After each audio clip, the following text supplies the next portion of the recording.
ہر گھر میں یہ مسئلہ ہے، بچہ کسی نہ کسی بچی کے ساتھ انوالو ہے، اور ہمارے جو گھروں کی بچیاں ہیں وہ بھی ڈیفینیٹلی ہمیں احساس نہیں ہوتا، وہ پھر جب کوئی معاملہ سامنے آتا ہے تب پتہ چلتا ہے یہ تو پچھلے 4 سال سے تھا، یہ تو پچھلے 3 سال سے تھا۔ اس کا حل کیا ہے؟ اب اس کا حل سوائے اس کے کوئی نہیں ہے کہ میں اور آپ اپنے گھروں کا جو ہم نے ماحول بنایا ہوا ہے اس کو اسلامی پردے کے جو احکامات اللہ نے دیے ان کو سٹرکٹلی گھروں میں ہم نافذ کریں، امپوز کریں، اور اپنی بچوں کو جو ہم تعلیم دلوا رہے ہیں ادارے دیکھیں، کون سے ادارے ہیں جہاں ہمارے بچے بچیاں پڑھ رہے ہیں، وہاں کو ایجوکیشن ہے یا نہیں ہے،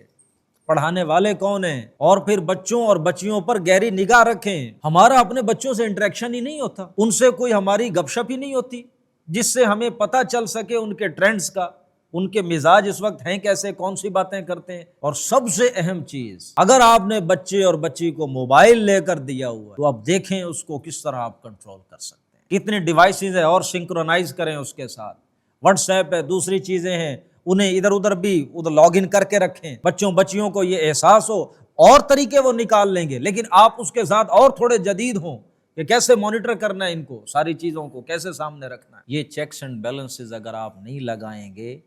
تو بعد میں سوائے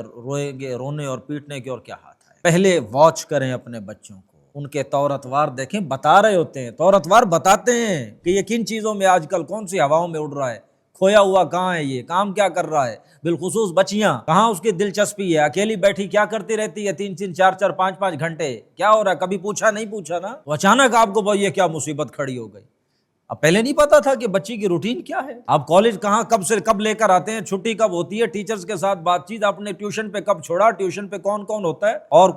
مطلب اس دن ٹیچر آیا بھی ہے جہاں آپ چھوڑ کر آئے ہیں، بہت سی چیزیں ہیں آپ کو دیکھنی پڑتی ہیں، احتیاط کرنی پڑتی ہے۔ اس میں ہم بڑے غافل، ٹھیک ہے جیسے بچی کہہ رہی ہے ویسے کرتے چلے جائیں، آج میں نے وہاں جانا ہے، اس اکیڈمی جانا ہے، اس اکیڈمی، بھئی کیوں اس اکیڈمی جانا ہے، وہ تو ہم نے بھیجنا ہے، کہاں بھیجنا ہے، کہاں نہیں بھیجنا ہے، اور اس طرح کی بیچ میں چھوٹی چھوٹی، اب ہر انسان وہ بہتر سمجھتا ہے اس کے گھر میں کیا چیک اینڈ، مرد اپنی ذمہ داری جو ہے وہ ادا کرے، اللہ نے قوام بنایا تھا نا اس مرد کو، گھر کے معاملات اس نے دیکھ رہے تھے، وہ دیکھنے پہ اب تیار ہی نہیں ہے۔ کچھ لوگ تو بیچارے اب اس روزگار کے چکر نے انہیں ایسا پھنسایا ہے،